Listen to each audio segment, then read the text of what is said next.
सलामकुम स्टूडेंट्स, आप सबसे गुजारिश है कि आप जल्द से जल्द सेशन को ज्वाइन करें।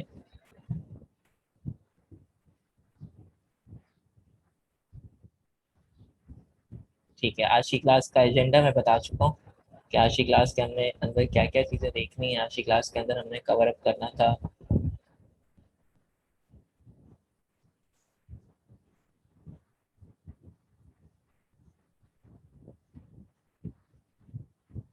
अब।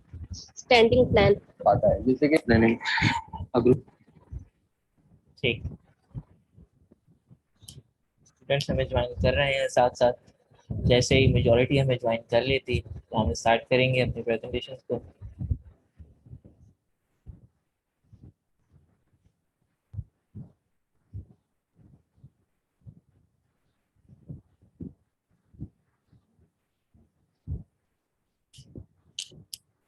ठीक, आज की क्लास चूँकि मोस्टली एक रिवीजन क्लास थी, तो इसलिए आज की क्लास के अंदर मैं क्विज़ेस के जो आपसे टेस्ट करना है क्विज़ेस के हवाले से आपको, तो वो भी इंशाल्लाह आज होते रहेंगे।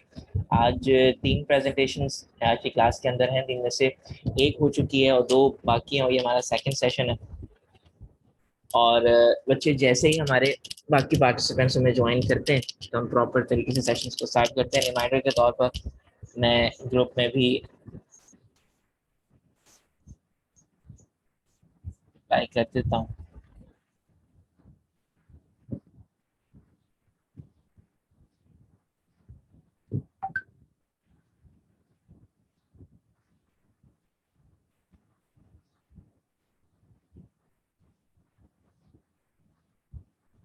ठीक है, अच्छा बच्चों, ऐसा है कि हमारे पास फिलहाल कुछ पार्टिसिपेंट ने ज्वाइन कर लिया है हमें, और बाकी पार्टिसिपेंट बहुत तेजी से हमें ज्वाइन कर रहे हैं।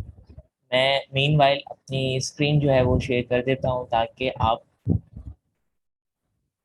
देख लें। हमें क्या, हमें प्लानिंग का चैप्टर था वो अल्हम्दुलिल्लाह हमने कवर कर लिया है। हम प्लानिंग के बाद इंशाल्लाह डिसीजन मेकिंग के चैप्टर की तरफ जा रहे हैं।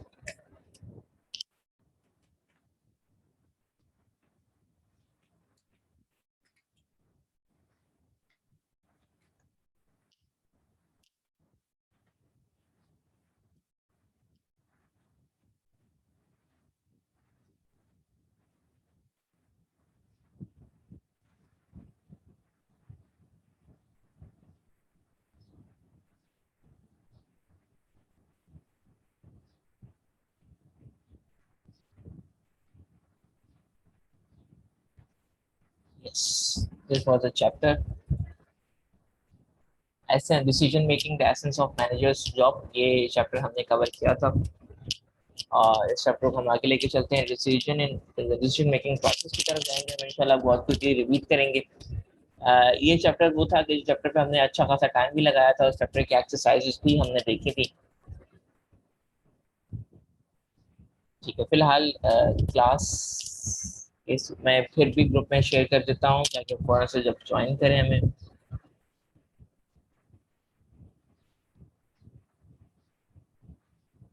अच्छा बेटा, चूंकि ये आज मेकअप क्लास है तो आज क्लास की तारीख, आज वैसे डेट है 18 लेकिन आज मेकअप क्लास 16 तारीख की है। तो आज आप शेयरिंग में जाएंगे, जो मैंने लिंक्स आपको भेजे हैं उस लिंक पे आप जाएंगे तो वहां पर आपको ये मिलेगी इंशाल्लाह 16 तारीख वाले फोल्डर के अंदर। मैं इसको अपलोडिंग भी लगा देता हूँ सेशन नंबर 1 की वीडियो को, तब तक हमें टाइम मिल जाएगा। दूसरे स्टूडेंट्स भी हमें मीनवाइल ज्वाइन करते रहेंगे।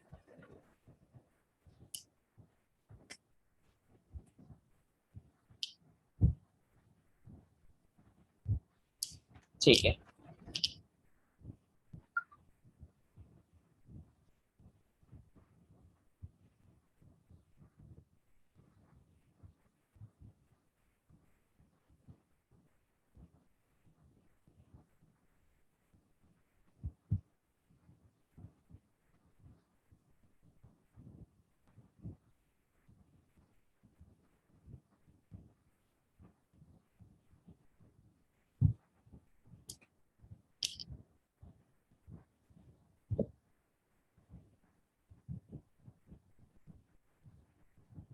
ठीक है, मेजॉरिटी स्टूडेंट्स हमें ज्वाइन कर चुके हैं। अच्छा, जिनमें से जो प्रेजेंटेशन पार्टिसिपेंट्स हैं अगर वो हमें ज्वाइन कर चुके हैं तो प्लीज मुझे बता दें ताकि मैं स्टार्ट करूं आप लोगों की प्रेजेंटेशंस। प्रेजेंटेशन पार्टिसिपेंट्स अगर ज्वाइन कर चुके हैं तो प्लीज रेज योर हैंड, ताकि मैं, अगर प्रेजेंटेशन पहले करवाई जा सकती है तो प्रेजेंटेशन पहले करवा लूँ। मैं प्रेजेंटेशन पार्टिसिपेंट्स के नाम बता दूं कि कौन पार्टिसिपेंट्स हैं हमारी प्रेजेंटेशन के लिए। मेंबर हैं हमारे पास सफिया, जवेरिया, एजाज, ये 2 मेंबर्स हैं। ये जैसे हमें ज्वाइन कर लेती हैं हमें बता दें। और एक और प्रेजेंटेशन हमारे पास ड्यू है और उसमें अब्दुल बासित और नबील अकबर, अब्दुल बासित और नबील अकबर अगर ये हमें ज्वाइन कर लेते हैं तो प्लीज बता दें ताकि हम अपनी प्रेजेंटेशन का प्रॉपर तरीके से शुरू करें प्रेजेंटेशंस को।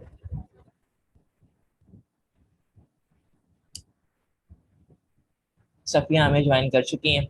सफिया, आपकी पार्टिसिपेंट जो हैं दूसरी ग्रुप मेंबर, प्लीज उनको भी बता दें कि प्रेजेंटेशन स्टार्ट होने वाली है।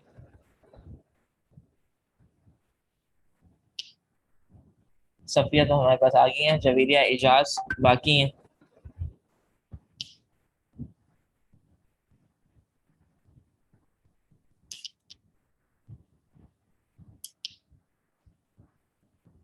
ठीक है सफिया, जैसी वो आती हैं आप फौरन से बताइए ताकि हम प्रेजेंटेशन का प्रॉपर तरीके से आगाज कर सकें। मुझे बस 1 मिनट और दीजिएगा, मैं अपलोडिंग का काम कंप्लीट कर दूं ताकि जैसे ही सेशन कंप्लीट हो फौरन से सेशंस आप तक मौजूद हों।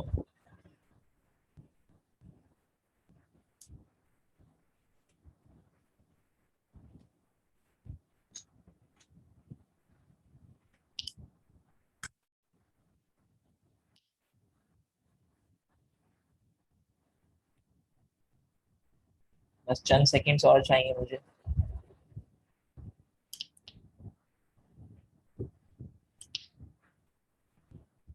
ठीक है बच्चों, ये अपलोडिंग का काम शुरू हो चुका है, वो शायद चंद 50 सेकेंड्स में कंप्लीट हो जाएगा। जैसे कंप्लीट हो जाता है मैं आपको बता देता हूँ, आप उसके साथ साथ चेक भी कर लीजिएगा। ठीक है, अब हम चलते हैं डिसीजन मेकिंग की तरफ। ये चैप्टर इंतहाई इंपॉर्टेंट है एग्जामिनेशन पर्सपेक्टिव से। यहाँ मैंने प्रैक्टिकल क्वेश्चंस भी आपके लिए सेट किए हैं जिसमें आपने तुक्के नहीं मारने होंगे, कुछ कैलकुलेशंस हैं वो करनी होंगी और कैलकुलेशंस के बाद मुझे रिजल्ट्स चाहिए होंगे। मैं फिर रिपीट करता हूँ उस सवाल को अटेम्प्ट करते हुए, अगर समवन डिडंट डू कैलकुलेशन, सो सूरत में उसको मार्क्स नहीं मिलेंगे। मुझे कैलकुलेशंस के साथ रिजल्ट्स चाहिए। मैं आपका डिसीजन मांग रहा हूँ पर डिसीजन को बैकअप करने के लिए मुझे कैलकुलेशन भी चाहिए। अगर कैलकुलेशन आप प्रोवाइड कर पाते हैं only then you'll be able to get the marks, otherwise आपके मार्क्स आपको सरेंडर करने पड़ेंगे। अच्छा, डिसीजन मेकिंग प्रोसेस में जाते हैं। सबसे पहले डिसीजन मेकिंग प्रोसेस में सबसे पहले डिफाइन किया गया है डिसीजन क्या है, डिसीजन मेकिंग क्या चीज़ होती है। फिर उसके बाद मैनेजर्स के लिए क्यों ज़रूरी हो, manager as a decision maker क्या क्या काम कर रहा होता है, ये तो लर्निंग आउटकम्स है। डिसीजन के लिए हमने फर्स्ट पहले डिसीजन की डेफिनेशन देखी थी, 2 या 2 से ज़्यादा ऑल्टरनेट्स में से कोई चीज चूज कर लेना, एक चीज सिलेक्ट कर लेना, इसे डिसीजन कहते हैं।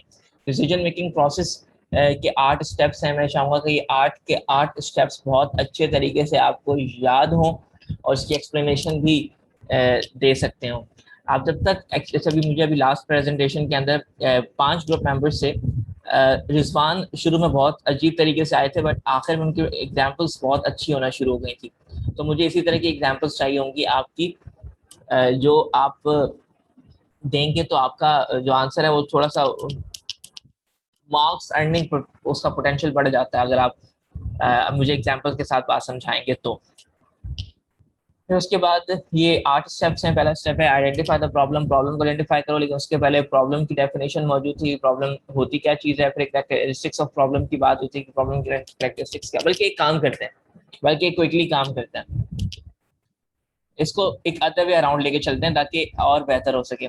मैं आप में से किसी एक को भी फिलहाल अनम्यूट करूंगा और मैं चाहूंगा कि ये स्टेप एक्सप्लेन करें, ठीक है। जिससे ये होगा कि स्टेप की एक्सप्लेनेशन भी हो जाएगी और हम थोड़ा सा रिवीजन भी कर लेंगे। तो अगर आप खुद इन्वॉल्व होंगे तो आप लोग की इन्वॉल्वमेंट बढ़ जाएगी और मुझे भी अंदाजा हो जाएगा कि आप पेपर के लिए कितना तैयार हैं। मोहम्मद, इंशाल्लाह अपना माइक अनम्यूट कीजिएगा।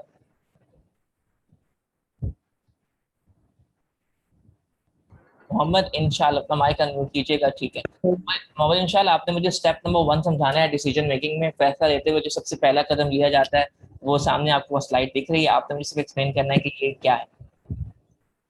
सर स्टेप 1 जो हमारा डिसीजन मेकिंग का है उसमें ये कि हमें सबसे पहले अपनी प्रॉब्लम को आइडेंटिफाई करना है।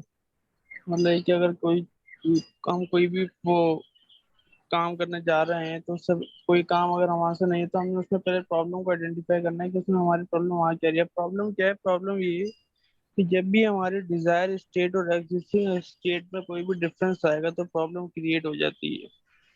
हाँ, प्रॉब्लम से कुछ करेक्टरिस्टिक्स है। प्रॉब्लम की जो करेक्टरिस्टिक नंबर 1 है वो ये है कि प्रॉब्लम जब तक प्रॉब्लम नहीं है जब तक मैनेजर को उसको पता ना चले। जब तक मैनेजर किसी भी चीज से अनअवेयर है तब तक वो प्रॉब्लम नहीं कहलाएगी है।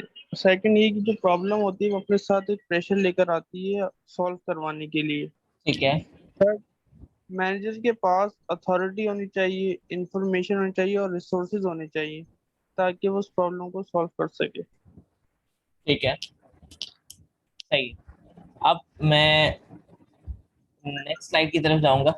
ठीक है, इंशाल्लाह अपना माइक अपना म्यूट कर लें। अच्छा, इसके बाद स्टेप नंबर 2 को एक्सप्लेन करना है, और उसके लिए मैं चाहूंगा कि आप में से अब्दुल करीम एक्सप्लेन कीजिएगा स्टेप नंबर 2 को। सही है, स्टेप नंबर 2 बोल रहे हैं। जी, स्टेप नंबर 2 जो आपको सामने दिख रहा है।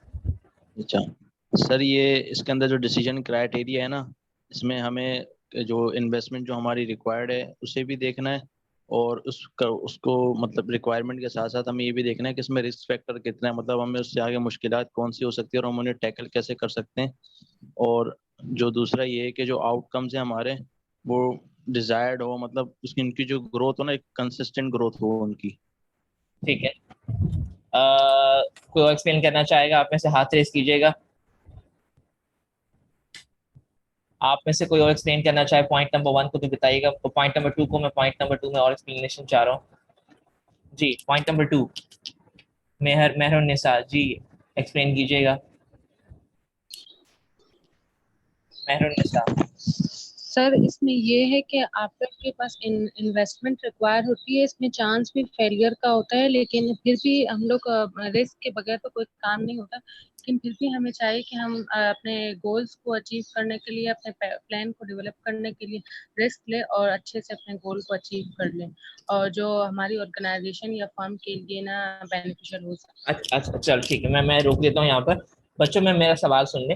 मैं ये पूछना चाह रहा हूँ कि डिसीजन मेकिंग के अंदर जो स्टेप नंबर 2 है, आइडेंटिफाई द डिसीजन क्राइटेरिया, वो क्या चीज होती है? आप में से एक्सप्लेन करना चाहे तो प्लीज बताइएगा।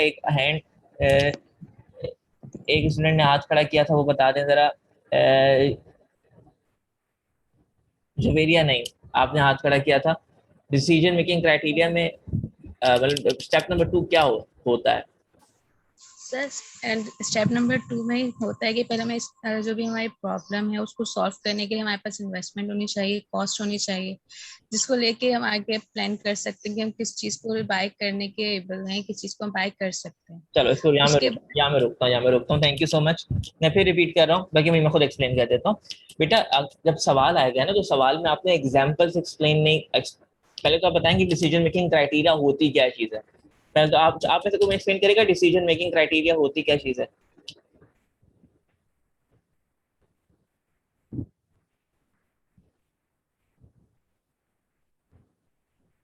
जी, एक्सप्लेन कीजिएगा।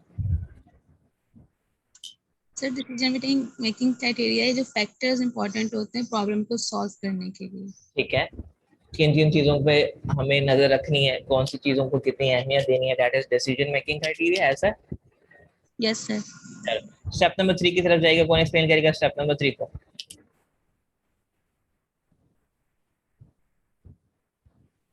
स्टेप नंबर, सर हाँ चले आप ही एक्सप्लेन कर दें।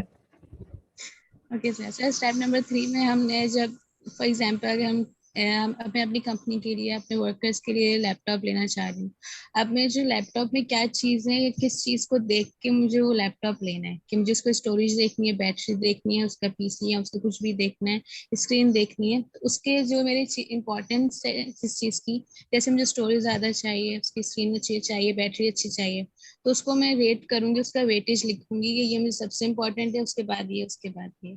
ठीक तो है, इसमें वेट एलोकेट करते हैं। एलोकेट करते हैं। इस तरह की कोई बात कहना चाह रही हैं आप? ठीक है। अब मैं आगे चलूंगा और स्टेप नंबर 4, स्टेप नंबर 3 हो चुका है, स्टेप नंबर 4 कौन एक्सप्लेन करेगा? Step number 4,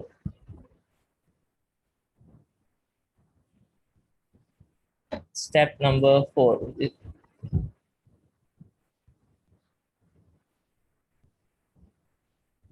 Mohammad Inshal ji continue कीजिएगा। सर जब आपने थर्ड स्टेप, जी मोहम्मद इंशाल सुन नहीं पा रहे हम आपको। सर अब आवाज आ रही है? क्या रही है? सर जब आपने स्टेप 3 में अपने क्राइटेरिया को वेट्स दे दिए कि वेदर आपके लिए सबसे ज्यादा इम्पोर्टेंट क्या है, उसके बाद तो फिर आप मार्केट में जाएंगे और उससे रिलेटेड अल्टरनेटिव्स को फाइंड करेंगे। ठीक है, देन आप उनको डेवलप करेंगे अपनी कैलकुलेशन के बाद। ठीक फिर है, उसको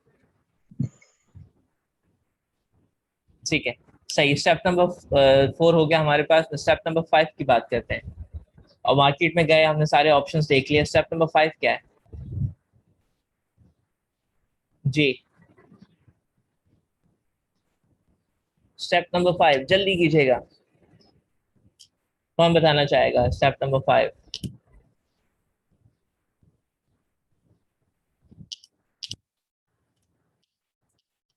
अच्छा चलिए, स्टेप नंबर 5 राबिया, राबिया तनवीर जी कंटिन्यू कीजिएगा।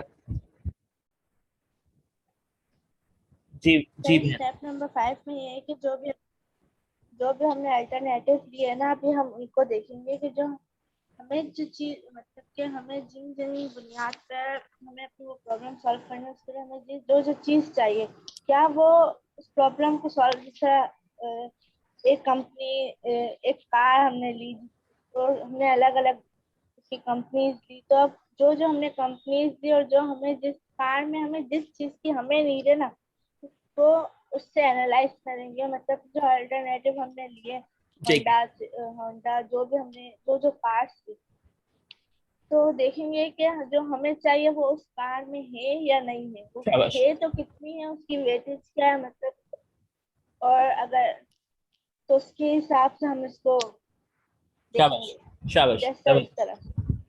शाबाश बच्चे। स्टेप नंबर 6 कौन एक्सप्लेन करेगा? स्टेप नंबर 6, जवेरिया नईम के अलावा कोई? स्टेप नंबर 6, बहन अगर कोई हाथ नहीं उठाता तो मैं आपको मौका दूंगा। जी कोई और? स्टेप नंबर 6,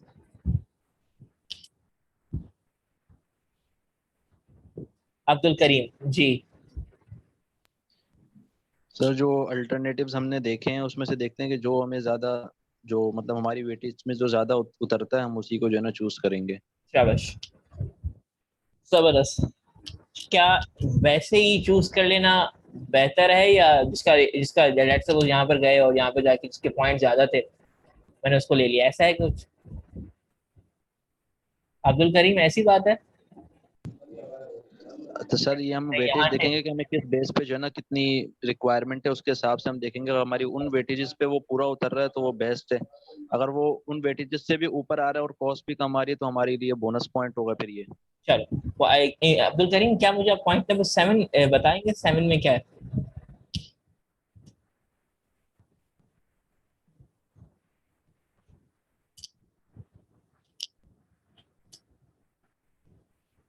नहीं वो शायद चले गए। 7 के लिए ओपन है, जो बताना चाहे बता दें 7 के लिए।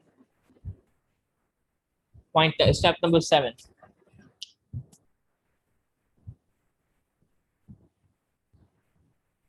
राबिया तनवीर जी।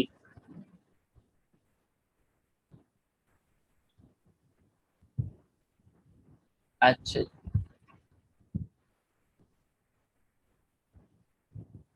जी, अब्दुल करीम सर बताइए।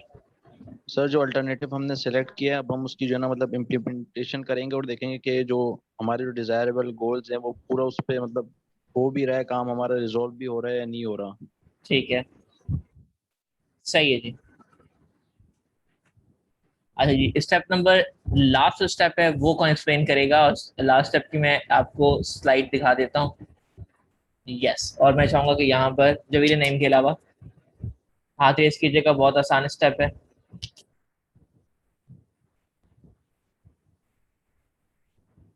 राबिया तनवीर के, बल्कि राबिया तनवीर, ठीक है, राबिया तनवीर बताइएगा जी।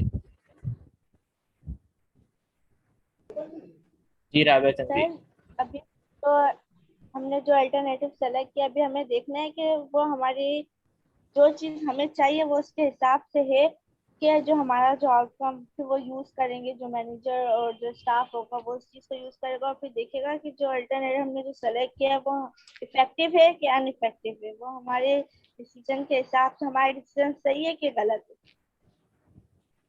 ठीक है, कोई और एक्सप्लेन करना चाहेगा इसको? इम्पोर्टेंट स्टेप है ये। अब्दुल करीम जी, आप कुछ कहना चाह रहे थे, माइक अनम्यूट कर लें आप।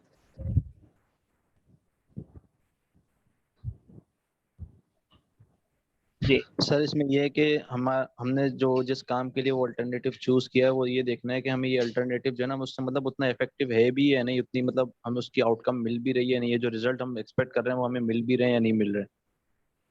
ठीक है, सही जी। अब्दुल करीम हो गए स्टेप नंबर।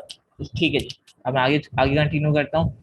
अच्छा, अब क्विकली जरा रिपीट कर लेते हैं कि ये 8 स्टेप्स क्यों जरूरी थे और क्या एग्जाम में क्वेश्चन आएगा बहुत घुमा हुआ आएगा, तो उसको अच्छे तरीके से आपको तैयार करके रखना। डिसीजन लेते हुए आपको ये 8 स्टेप्स से गुजरना बहुत जरूरी है। अगर आप स्टेप्स 8 स्टेप्स से नहीं गुजरते, डिसीजन आप तब भी लेंगे बट वो डिसीजन इफेक्टिव होगा या नहीं होगा इसकी कोई गारंटी मौजूद नहीं है। ठीक। अच्छा, एक और चीज बच्चों, मैं एक चीज करना चाह रहा हूँ आप लोगों के साथ, अगर वो पॉसिबल है तो, वो ये कि मैं आप लोगों को टाइम देना चाह रहा हूँ तीसरे सेशन से पहले, और मैं चाह रहा हूँ कि तीसरा सेशन मैं आपसे करूँ शाम में। रीजन क्या है, मैं आपको कुछ पढ़ने के लिए देना चाह रहा हूँ, और पढ़ने के देने के बाद वो तीसरा सेशन हमारा लास्ट सेशन होगा और उसके बाद हम एग्जाम से पहले नहीं मिलेंगे।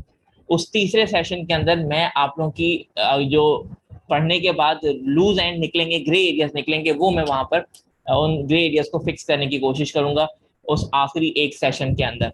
ठीक है, तो 2 सेशन हमारे आज अभी हो गए और एक सेशन मैं करना चाह रहा हूँ आज शाम में, ताकि मैं जो पढ़ने के लिए आपको दे रहा हूँ वो दे दे, क्योंकि पेपर मैंने ठीक ठाक किस्म का ट्रिकी सेट किया, तो उसके जो मसाइल हैं वो हम बड़े आराम से डिस्कस कर लें और आप पेपर बड़े आराम से अटेम्प्ट कर लें। तो उसके लिए जो तीसरा सेशन है वो मैं पर्पसली डिले करना चाह रहा हूँ आज शाम तक, ताकि आप लोग उसे अच्छे तरीके से पढ़ लें कंटेंट्स को और लेकर चलें। जैसे मैंने आपको सेशन नंबर 1 कंप्लीट करवाया था, सेशन नंबर 1 में जो कुछ आपको रिवाइज करवाया, फौरन से मैंने क्विज फेंका और आपने क्विज अटेम्प्ट किया, और एक जो भी हमने रिवीजन किया था मैंने आपको चेक कर लिया कि रिवीजन में आपका काम कितना अच्छा हुआ। अब ये डिसीजन मेकिंग है, ये जो आप कर रहे हो, जैसे ये हमारा सेशन खत्म होगा मैं एक क्विज आपके साथ और शेयर करूंगा, आप उस क्विज को अटेम्प्ट करें।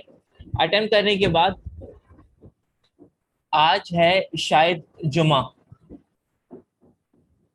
मैं बताता हूँ शाम में टाइमिंग मुझे आप बताएं, शायद मुझे आप टाइमिंग बताएं। सिर्फ 40 मिनट्स का एक सेशन है, कहें तो मगरिब के बाद मिल जाता है। ठीक है, ये आप मुझे ग्रुप में बता दीजिएगा, मगरिब के बाद हम बैठ सकते हैं। मैं मगरिब तक का टाइम क्यों आपको देना चाह रहा हूँ, ताकि आप ठीक ठाक, क्योंकि अभी रमजान, अभी आप नमाज के लिए जाएंगे, मैं चाह रहा हूँ कि आप टाइम गुजारें वहां पर, और उसके बाद तकरीबन 1 से 1.5 घंटे की स्टडी मैं आपको देने जा रहा हूँ, वो आप कर लें और उसके बाद हम तीसरा सेशन करते हैं। ठीक है जी, टाइम मैं इंशाल्लाह आपको बता देता हूँ कि टाइम क्या होगा।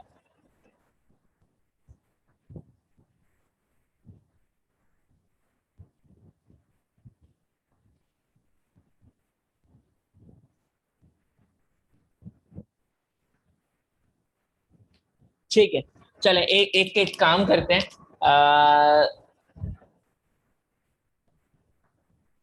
6 से 7 पॉसिबल नहीं होगा, 6 से 7 हमारी मगरिब नहीं होती, मगरिब हमारी 7 सवा 7 बजे होगी, तो एक काम करते हैं 7:30 रखते हैं, 7:30 साउंड्स गुड। 7:30 साउंड्स गुड, ज्यादा बेहतर है। चलो, अब मैं 8 स्टेप्स की तरफ जा रहा हूँ। ठीक है 7:30 इज फाइनल। स्टेप नंबर 1 क्या है, इसमें हम प्रॉब्लम को आइडेंटिफाई करते हैं कि एक्चुअली मेरे साथ मसला क्या है। मुझे जैसे हमने एग्जांपल डिस्कस की थी कि हमें लैपटॉप चाहिए, दिस इज द प्रॉब्लम, हम चाह रहे हैं लैपटॉप हो, एक्चुअली वो लैपटॉप नहीं है, दोनों में फर्क आ रहा है, मींस प्रॉब्लम एग्जिस्ट करती है, प्रॉब्लम को हल करना है। प्रॉब्लम को हल करने के लिए क्या करना होगा, मुझे लैपटॉप लाना है। अब लैपटॉप लेने जाऊंगा तो ऐसा तो नहीं कि मैं इनी मीनी करूँ और जो जिसपे आए और मैं वो उठा के ले आऊँ, रैंडमली सिलेक्शन नहीं कर सकता मैं, मुझे कुछ फैसला लेते हुए क्राइटेरिया डिसाइड करने हैं। तो नंबर 2 में मैं आइडेंटिफाई करूंगा डिसीजन मेकिंग क्राइटेरिया कि किन बेसिस पे मुझे डिसीजन लेना है। लेट्स सपोज कॉस्ट मेरे लिए अहम है, रिजल्ट्स मेरे लिए हैं। कुछ लोग ऐसे होते हैं बोले कॉस्ट लगे मसला नहीं है, बस काम अच्छा होना चाहिए, उनके लिए आउटकम्स बहुत इंपॉर्टेंट होते हैं। कुछ लोग कहते हैं भाई कुछ आउटकम भले ना होते रहो, हमने कौन सा कोई जहाज बनाना है, बस लैपटॉप हो बस चले थोड़ा बहुत, तो उनके लिए कॉस्ट इंपॉर्टेंट होती है, उनके लिए पैसे बच जाने चाहिए बस, जैसा भी लैपटॉप।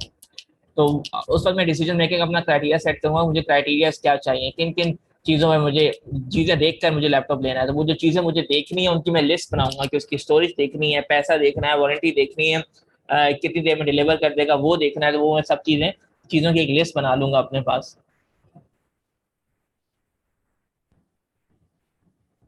ठीक, चलो अब हम आगे चलते हैं। स्टेप नंबर 3 में हम एलोकेट करेंगे वेट को, वेट के एलोकेट करेंगे क्राइटेरिया को, किस चीज को क्या, किस क्राइटेरिया को मैं कितनी अहमियत दे रहा हूँ। मैंने उसको एक वेटेज असाइन कर देनी है। जैसे यहाँ पे memory, battery, carrying life, warranty, display, इनकी लिस्ट मैंने बना ली स्टेप नंबर 2 के अंदर, और स्टेप नंबर 3 में इनके सामने मैंने वेट लगा दिया। ठीक है, किसी को कंफ्यूजन है तो वो एक लेक्चर है जिस लेक्चर में हम प्रैक्टिस कर रहे थे, वो प्लीज अच्छे तरीके से देख लीजिएगा। डेवलपिंग ऑल्टरनेट्स, उसके अंदर हम अब ये होने के बाद अब मैं ना ये देखूंगा कि कौन कौन से ब्रांड्स हैं जिनमें ये सब चीजें खसूसियात मौजूद हैं। मैंने उन सब ब्रांड्स की लिस्ट बना ली, आइडेंटिफाई द ऑल्टरनेट्स में जाकर। उसके बाद उसके बाद उसके बाद उसके बाद मैंने जब ये एनालाइज कर लिया कि मेरे पास कौन कौन से पॉसिबल ऑप्शंस हैं, मैं स्टेप नंबर 5 में जाके one by one her option को जाके चेक करूंगा कि भाई ये सारी चीजें उन ऑप्शंस में मौजूद हैं या नहीं। लेट्स सपोज मैं लैपटॉप्स के ब्रांड्स की लिस्ट बना ली है, 1 2 3 4 5 6 7 8, यहाँ पर 8 लिस्ट हैं। और उसके बाद जो मैंने क्राइटेरिया जो डिसाइड किए थे, मेमोरी, स्टोरेज, बैटरी लाइफ, इन सब की बेसिस पर मैंने हर ब्रांड को एक वेट दे दिया, रेटिंग दे दिया आउट ऑफ 10।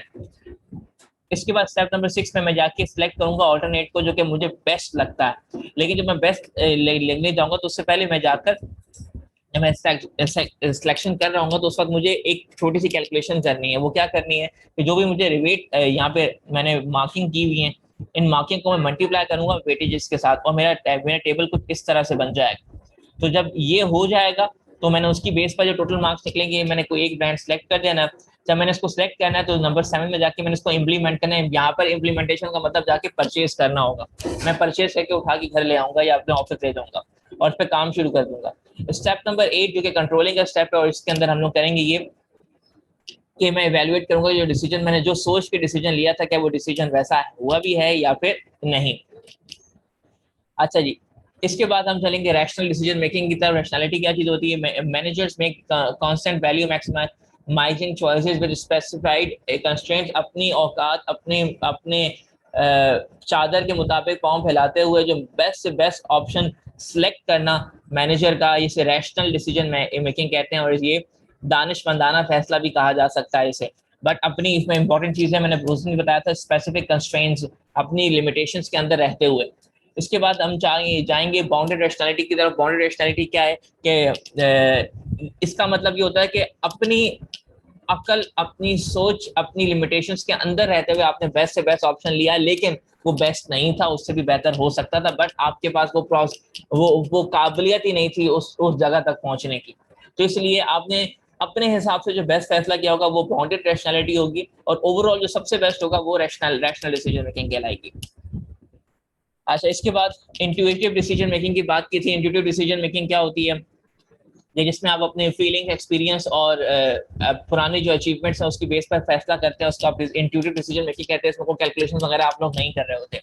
फिर उसके बाद ये हमने 1 2 3 4 5 ये 5 कंपोनेंट्स हमने वन बाय वन देखे थे। एक्सट्रीमली इंपॉर्टेंट है, लाजमी देख लीजिएगा। अच्छा, मैं एक्सप्लेन करने से पहले मुझे ये बता दें, ग्रुप में वो पार्टिसिपेंट्स कंप्लीट हो चुके हैं जिन्होंने प्रेजेंटेशन देनी है, तो मुझे बता दें। सफिया, क्या आपकी पार्टिसिपेंट आ चुकी हैं?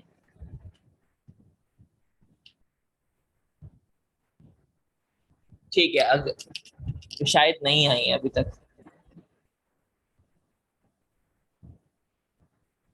ठीक है सफिया, मैं क्लास के एंड पे अगर कोई नहीं होता तो मैं आपकी अकेली प्रेजेंटेशन लेता हूँ।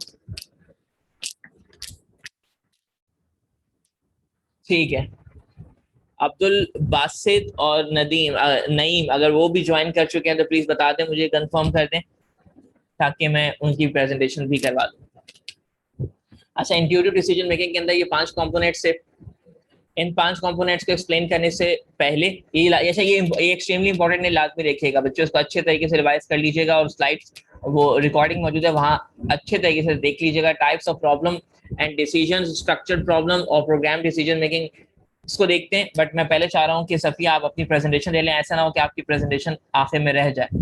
सफिया आप सबका माइक मैं म्यूट कर रहा हूँ और सबको दोबारा राइट्स वापस दे रहा हूँ। सफिया आप की प्रेजेंटेशन में स्टार्ट करवा देता हूँ।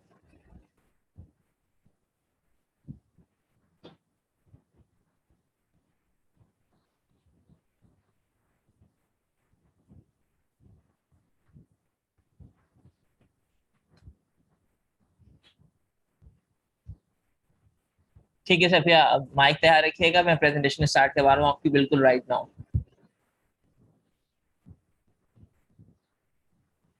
जी सफिया, शुरू कीजिएगा अपनी प्रेजेंटेशन।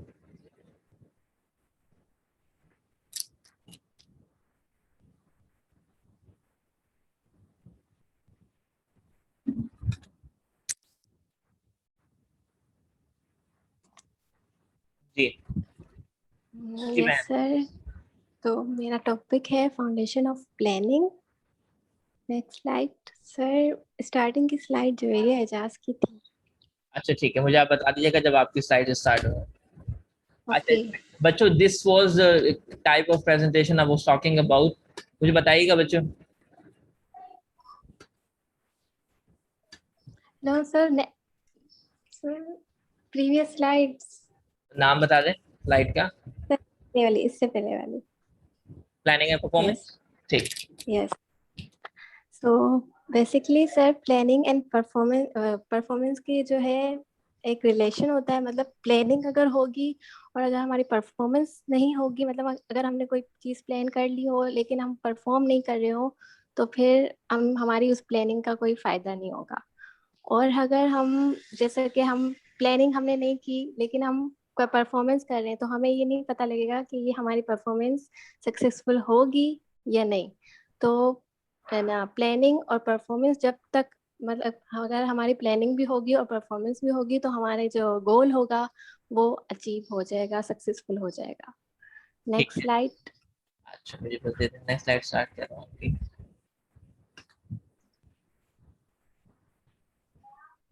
जी सर नेक्स्ट स्लाइड जो है वो प्लानिंग के 2 एलिमेंट्स होते हैं, first goal and second plans. Goal में जो ये है, जो हम अपनी डिजायर से जो है गोल, मतलब कुछ प्लान करें, मतलब हम ऐसा कुछ प्लान करें, सॉरी सॉरी, आगे चलें आगे चलें। Yes sir.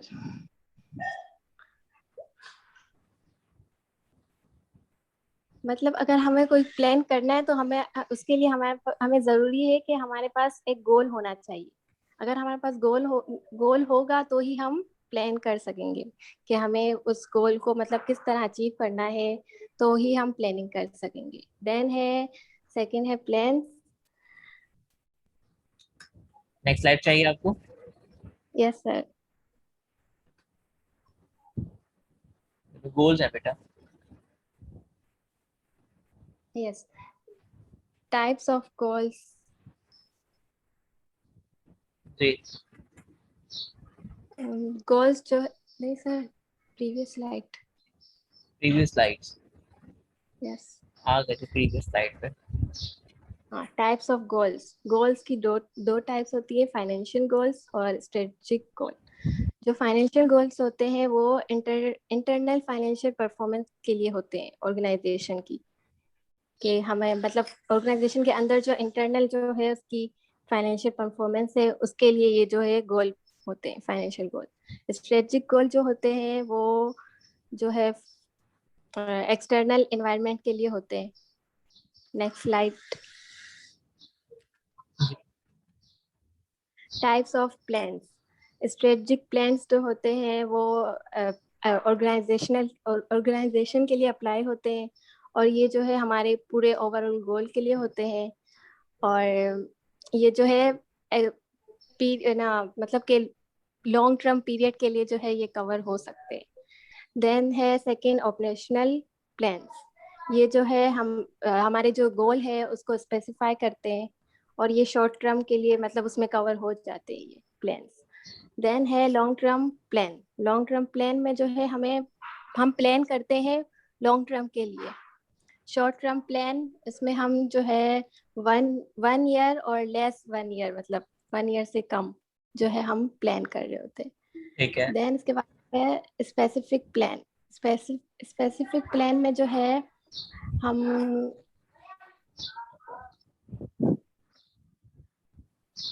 इसमें इसमें जो है हमारा जो गोल है वो क्लियरली डिफाइन हो रहा होता है कि हमें उस गोल को अचीव करने के लिए क्या करना है। और लास्ट देन है सिंगल यूज प्लान। ये जो है कोई यूनिक सिचुएशन अगर आ जाए हमारे सामने तो उसके लिए ये प्लान यूज होते हैं। देन है स्टैंडिंग प्लान्स। ये जो है हमें गाइडेंस देते हैं हमारी एक्टिविटीज के लिए कि हमें क्या करना है अपने गोल को अचीव करने के लिए। That's it. ठीक है, okay sir, thank you. Thank you जी। आपकी ग्रुप मेंबर आई हैं वापस या नहीं? सर नहीं आई है वो, मैंने कॉल भी की है उनको। ठीक है, ठीक है। हमारे पास 2 मेंबर्स और हैं जिनके हम और प्रेजेंटेशन एक्सपेक्ट कर रहे थे, और चूंकि वो प्रेजेंटेशंस नहीं दे पा रहे जी। अब बात करें जी, मोहम्मद रिजवान अपना माइक आप म्यूट कर सकते हैं, अनम्यूट कर सकते हैं जी।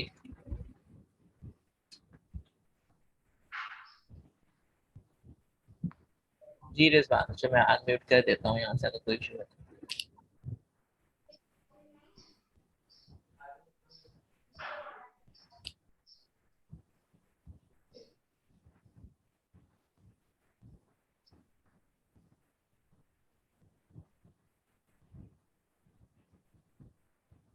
अच्छा,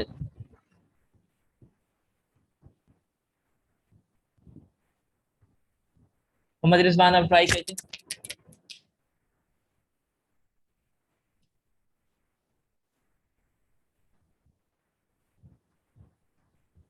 जी, अब ट्राई कीजिएगा इस वक्त।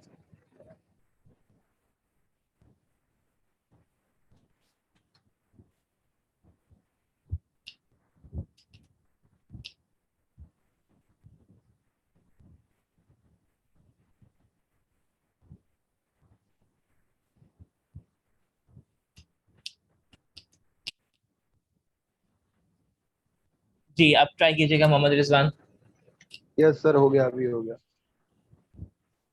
सर। वो नबील और बासित के इलाके में सुबह से मतलब कल रात से ही लाइट नहीं है। हमारे यहाँ पे अभी लाइट गई है, उनके यहाँ पे रात से ही नहीं है। तो मेरी बात हुई उनसे, बोला लाइट नहीं है, मेरा फोन में चार्ज नहीं, जो बड़ा वाला फोन है, तो वो पैसे नहीं दे पाए, लगे ठीक चालू बैठे हैं दोनों।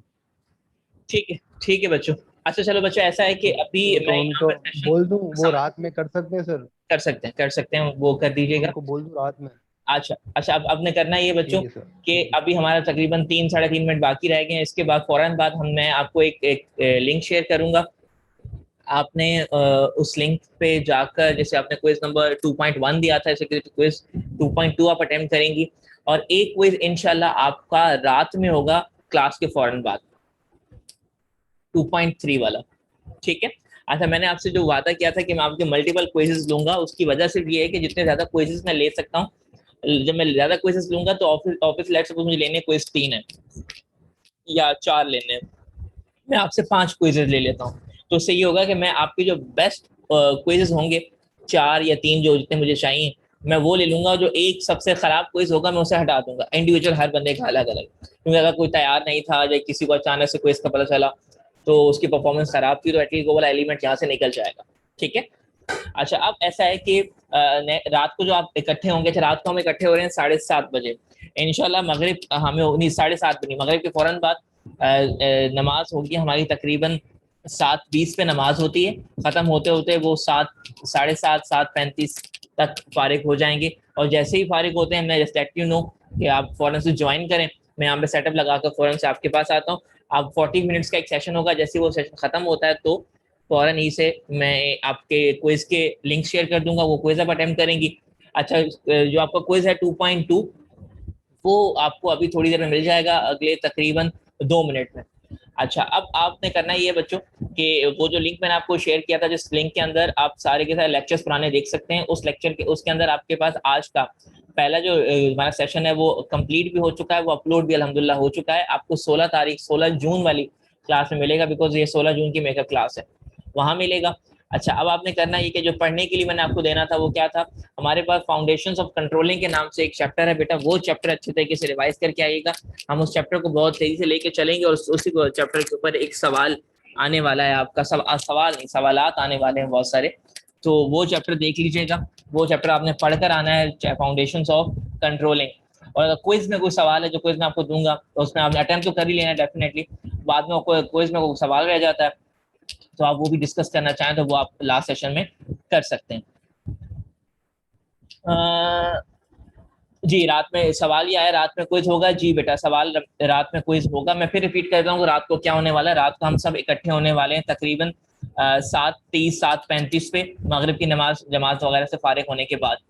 आप उसमें हम फाउंडेशन ऑफ कंट्रोलिंग का एक चैप्टर है वो देखेंगे, और जैसे ही वो चैप्टर खत्म हो जाएगा, तो जैसे अभी सेशन खत्म होने के बाद मैं आपको क्विज के एक लिंक भेज रहा हूँ, इस तरीके से मैं क्विज का लिंक भेजूंगा और वो कंट्रोलिंग के चैप्टर के हवाले से होगा। आप लोगों ने करना यही कि जो टाइम मिल रहा है आपको, इस टाइम में आपने फाउंडेशन ऑफ कंट्रोलिंग का चैप्टर अच्छे तरीके से पढ़ लेना है, क्योंकि मुझे उसमें से कुछ चीजें आपको करवानी है, उसमें मुझे आपकी पार्टिसिपेशन भी चाहिए होगी।